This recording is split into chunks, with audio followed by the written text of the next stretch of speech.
Now, unlike previous, later Zelda games, I shouldn't say previous games, there was only one, you cannot go back to the major levels once you've completed them. They turn into a giant ball of shit. Not that there's anything to go back and find, but, you know, having the free magic bottle at the beginning of the level, or the free iron knuckle, as the case may be, can be very nice. But I suppose not completely necessary. Anyway, back to the actual game. The next place you want to go is to this northern cave. Now, you could come here first if you really wanted to.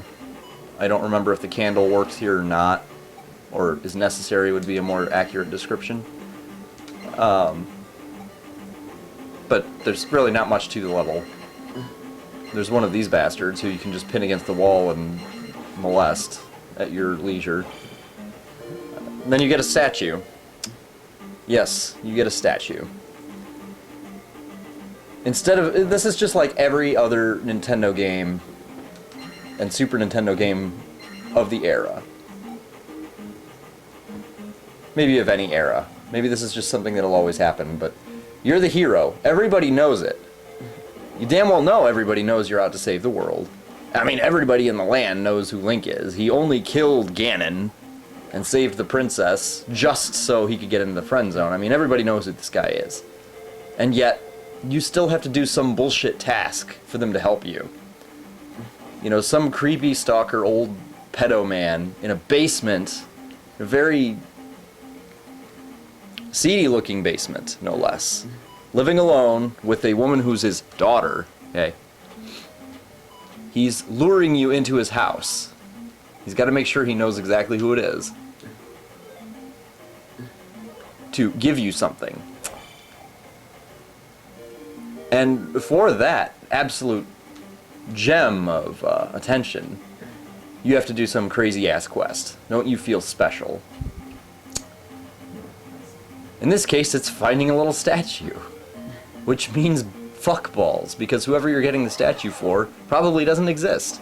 You have to find medicine for a little kid later in the game. There's no little kid. There's just creepy old pedo man. And his daughter, right? Ah, well, we can forgive this game. I don't remember exactly why I ran into that enemy, so just ignore that and walk to the town. Now here's a fun fact. If you look at the signs and the names of the towns, every town in this game is named, well, every character in Ocarina of Time took his or her name from the towns in this game. I can't remember all of them offhand, but you have Rudo and fuckballs, I can't remember. Go play Ocarina of Time and you'll find out. Any character, major character in that game took his name from this. Oh, here's the mysterious daughter.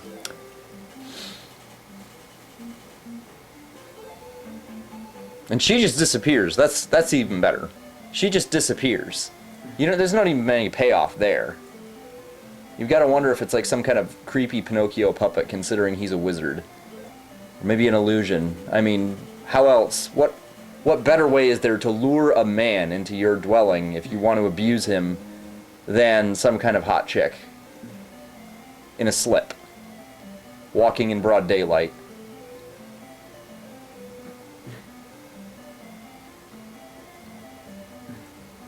So after you have that encounter, you get the jump spell. One of the most important spells in the game. It gives you access to a whole ton of shit you won't get otherwise. I mean, obviously you need it arbitrarily to get over some gay-ass cliff that they just decided to stick there to justify the jump. But we'll ignore silly level design, or silly game design, and just go with it. Because it will help you for bosses. You have to give it that. There are a number of bosses that just demand that you use jump for the easiest encounter. Because they are nasty. There are some very unpleasant bosses who are very similar to that horse-headed dude at the beginning. But they will be much more difficult. There's one dude who literally whips his dick around before trying to smack you with it, so he gets that centrifugal force going to really give you a deep tissue mushroom stamp. You're gonna love him. I adore the man. He looks, well, let's not get ahead of ourselves. The task at hand. The task at hand. I'm ADD. Turn that into some kind of little song. Now, I got my ass kicked here. I know. It's shameful that I got my ass kicked by bats. Like it was a subconscious sort of thing. The weakness to bats comes from Castlevania. It's like an allergy. And there's your arbitrary obstacle.